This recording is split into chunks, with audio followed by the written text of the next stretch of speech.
Hello friends, welcome again to Haripriya mathematics. आज हम करेंगे प्रश्नावली 4.2 का क्वेश्चन नंबर 3। ओके, सो अब हम इसे देखते हैं। ऐसी दो संख्याएं ज्ञात कीजिए जिनका योग 27 हो और गुणनफल 182 हो। हमारे पास क्वेश्चन क्या है कि हमें ऐसी दो संख्याएं ज्ञात करनी है जिनका योग मीन्स प्लस करते हुए 27 आना चाहिए और गुणनफल 182 हो। ठीक है, तो मैंने आपको बताया था कि ऐसे क्वेश्चन करते हुए जो हमसे पूछा जाता है उसको हम क्या करते हैं, मान लेते हैं। ठीक है, तो हम क्या करेंगे, लिखेंगे माना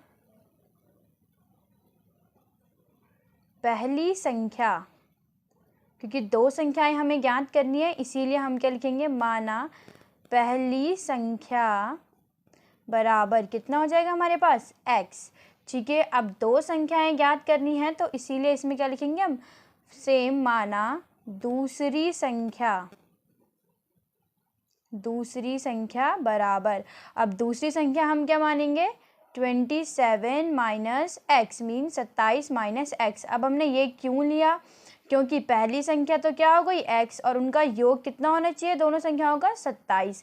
इसीलिए जब हमारी कोई x होगा तो उसको जब हम 27 से माइनस करेंगे तभी तो दूसरी संख्या निकलेगी। इसीलिए हमने दूसरी संख्या क्या मान ली है, 27 माइनस एक्स। ओके, अब हम चलेंगे प्रश्नानुसार। प्रश्नानुसार क्या बोल रहा है आपके पास कि दोनों संख्याओं का गुणनफल कितना होना चाहिए, 182। ठीक है, तो हम इसको लिख देते हैं,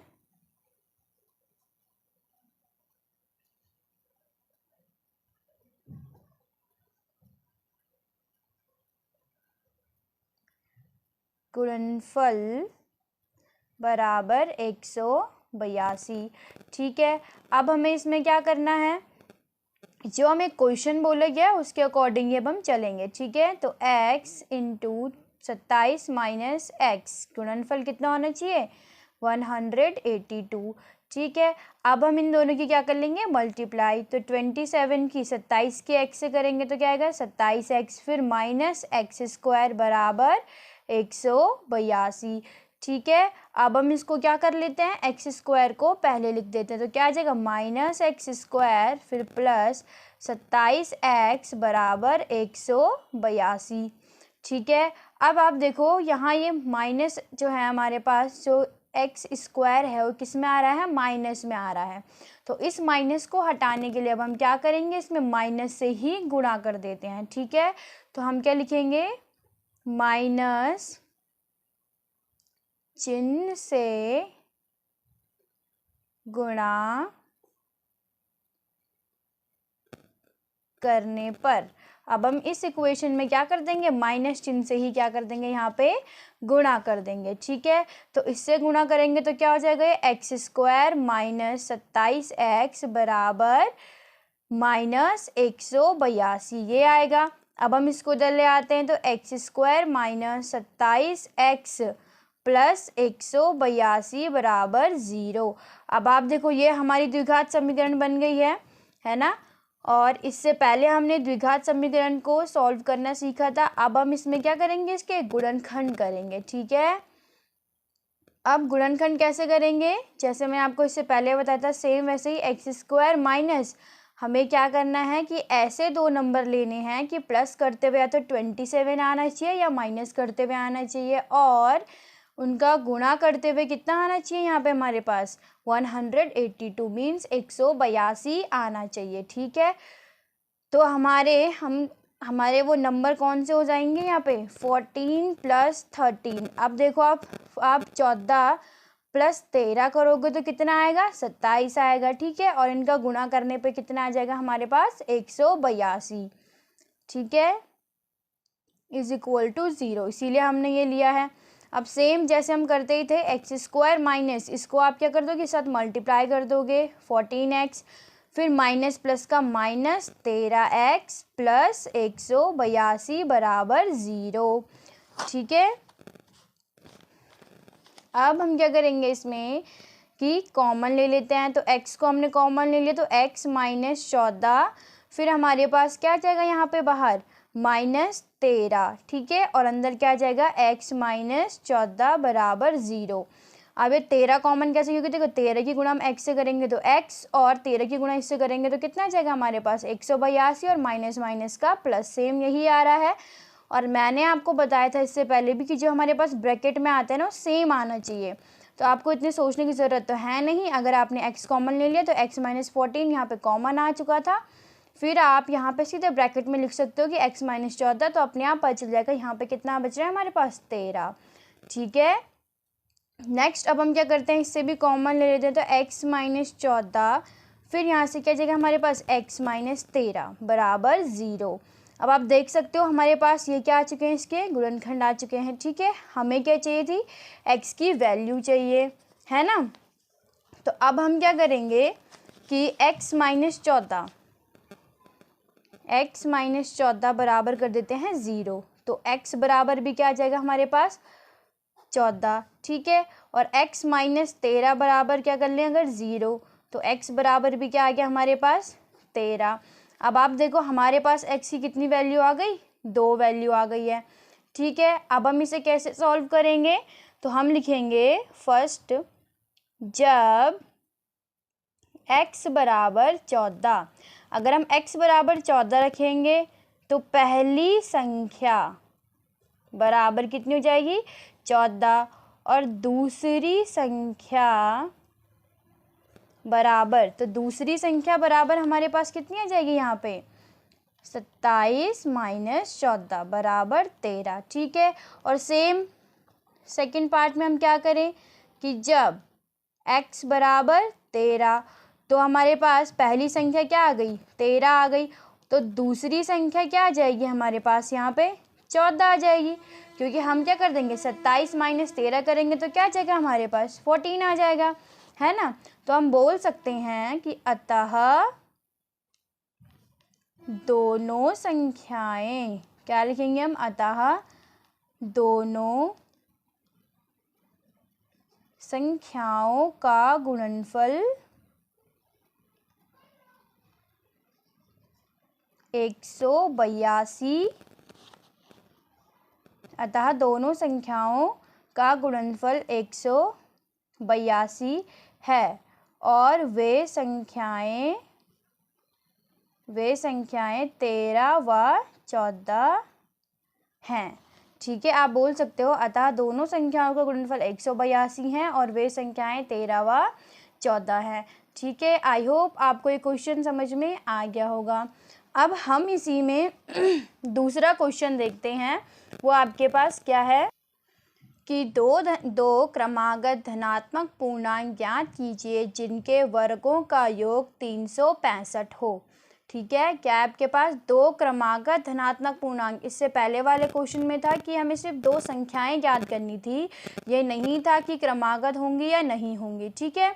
लेकिन यहाँ पे कैसा बोला गया है, दो क्रमागत, क्रमागत का मतलब क्या होता है एक के बाद दूसरी संख्या, ठीक है। तो हमें उनका कैसे चाहिए, हमें धनात्मक पूर्णांक ज्ञात करने हैं जिनके वर्गों का योग कितना हो 365 हो, ठीक है। तो हम क्या करेंगे इसके सॉल्यूशन में, सेम जैसे मैंने आपको इससे पहले भी बताया है कि जो पूछा जाता है उसको हम क्या कर लेते हैं, मान लेते हैं, ठीक है। तो हम लिखेंगे माना पहला धनात्मक, ठीक है।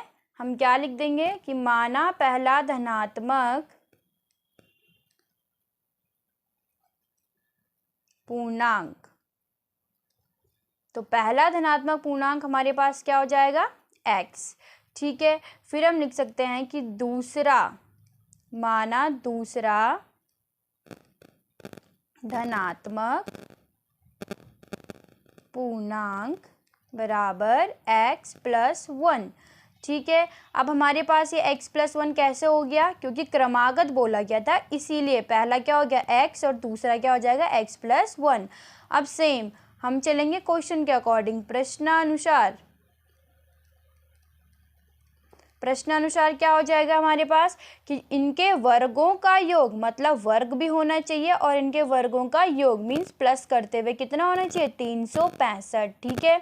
तो इनके वर्गों का योग, तो पहली संख्या का वर्ग कितना हो जाएगा एक्स स्क्वायर, फिर दूसरी संख्या का योग कितना हो जाएगा एक्स प्लस 1 का होल स्क्वायर। ठीक है, वर्गों का ये तो हो गया। अब इनका योग तो मीन्स प्लस कितना होना चाहिए 365। आई होप आपको ये समझ में आ रहा होगा। और ये इक्वेशन हम क्या कर रहे हैं, जैसे क्वेश्चन में बोला जा रहा है उस अकॉर्डिंग ही बना रहे हैं, अपने तरफ से हम कुछ भी नहीं कर रहे हैं। ठीक है, आपको बस इनमें समझना है और डायरेक्ट फिर करना है। ओके, अब सेम हम क्या करेंगे, इसको सॉल्व करेंगे जैसे हमने इससे पहले किया था। तो एक्स स्क्वायर प्लस, अब आप देखो ये यहाँ पे बन रहा है ए प्लस बी का होल स्क्वायर, और इससे पहले वाली वीडियोज़ में मैंने आपको क्लियर किया था कि ए प्लस बी का होल स्क्वायर क्या होता है। तो क्या होता है, A square plus B square plus 2ab। ठीक है, तो हमारे पास b क्या है 1, इसलिए वो मैंने नहीं लिखा, इज इक्वल टू 365। ठीक है, अब आप इसको पहले सॉल्व कर लो। तो x square plus x square कितना हो गया 2x स्क्वायर। ठीक है, फिर प्लस 2x हम यहाँ लिख देते हैं, फिर प्लस 1 का स्क्वायर 1 ही होता है, इसको भी इधर ले आते हैं हम, तो माइनस 365 बराबर क्या हो गया 0। ठीक है, अब हम लिख सकते हैं 2x स्क्वायर प्लस 2x, फिर देखो प्लस माइनस का माइनस, बड़े का साइन क्या है माइनस, जो बड़े नंबर का साइन होता है वही यहाँ पे आता है। तो क्या आ जाएगा 364 बराबर कितना आ गया 0। अब हम क्या करते हैं, अब आप देखो ये द्विघात समीकरण बन चुकी है।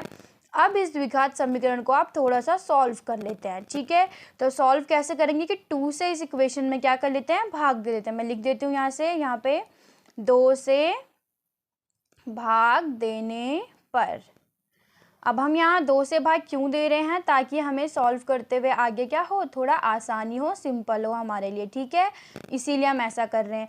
अब 2 से आप डिवाइड करोगे इसमें, तो 2 1 सा क्या होगा 2, तो यहाँ पे आएगा एक्स स्क्वायर, प्लस यहाँ पे भी क्या हो जाएगा हमारे पास एक्स। ठीक है, क्योंकि 2 से कैंसिल हो जाएगा, फिर माइनस क्या आ जाएगा आपके पास 182। कैसे 2 1 ज़ा 2 1 बच गया, फिर यहाँ पे क्या बन गया 16, 2 8 ज़ा 16 एंड 2 2 ज़ा 4। ओके, आई होप इतना आपको क्लियर हो चुका होगा। ठीक है, अब हम क्या करते हैं, सेम इज इक्वल टू 0। अब आप देखो ये बन गई हमारे पास क्या द्विघात समीकरण। ठीक है, बट हमें इसमें आगे भी x की वैल्यू फाइंड करनी है, तो कैसे करेंगे, जैसे हमने इससे पहले किया था गुणनखंड करेंगे इनके।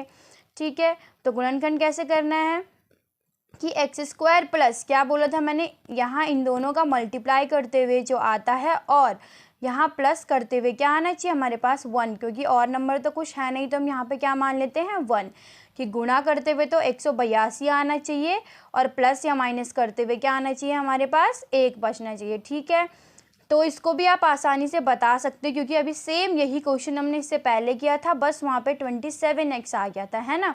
तो यहाँ पे इसके हमारे गुणनखंड के लिए जो नंबर है, अगर हम क्या करते हैं यहाँ पे 14 माइनस 13 करें, क्या करें 14 माइनस 13 x। ठीक है, अब आप देखो 14 में से 13 गया, कितना बचता है हमारे पास 1, और इन दोनों का गुणा कितना होता है 182, है ना। ठीक है, तो आप क्या कर लोगे 14 माइनस 13 इंटू एक्स, फिर माइनस 182 बराबर 0। अब सेम हम इसको सॉल्व कर लेते हैं थोड़ा, प्लस 14x प्लस माइनस का माइनस 13x बराबर माइनस 182 बराबर 0। अब सेम इसमें कॉमन लेंगे, x कॉमन आ जाएगा, तो x प्लस 14 यहाँ पे हमारे पास बच गया, फिर माइनस मैंने आपको क्या बोला था कि सेम आप ये लिख दो कि x प्लस 14 तो आ गया हमारा अंदर, क्योंकि यहाँ सेम आना चाहिए, तो अब यहाँ पे क्या बच गया हमारे पास 13 बच गया ना। और ये देखो माइनस का ये और माइनस प्लस का माइनस, यही आएगा सेम, इज इक्वल टू 0। अब यहाँ से भी कॉमन ले लेंगे, तो x प्लस 14 तो कॉमन आ गया, अब क्या बचा x माइनस 13 बराबर 0। ठीक है, अब हम क्या करते हैं कि इनको 0 के इक्वल पुट कर लेते हैं, तो x प्लस 14 बराबर 0, तो x बराबर क्या आ जाएगा हमारे पास माइनस 14। ठीक है, अब सेम x माइनस 13 बराबर 0, तो x बराबर क्या आ जाएगा 13। अब आप देखो कि हमें कैसे पूर्णांक चाहिए थे, धनात्मक पूर्णांक, बट ये 14 हमारा किस में आ गया ऋणात्मक में, इसीलिए हम इसको क्या कर देंगे छोड़ देंगे। ठीक है, क्योंकि ये क्या है हमारा ऋणात्मक है, तो हम बोल सकते हैं कि x इज इक्वल टू 13। ठीक है, तो ये क्या हो जाएगी हमारे पास पहली संख्या। ठीक है, या पहला धनात्मक पूर्णांक हो जाएगा हमारा x बराबर 13। तो दूसरा धनात्मक पूर्णांक क्या हो गया, पूर्णांक बराबर x प्लस 1 माना था हमने, तो x की वैल्यू क्या आ गई, 13 प्लस 1 बराबर 14। ठीक है, तो यही हमें क्या करना था, इसमें फाइंड करना था। ठीक है, I hope you guys understand. Thank you for watching this video, please like and subscribe.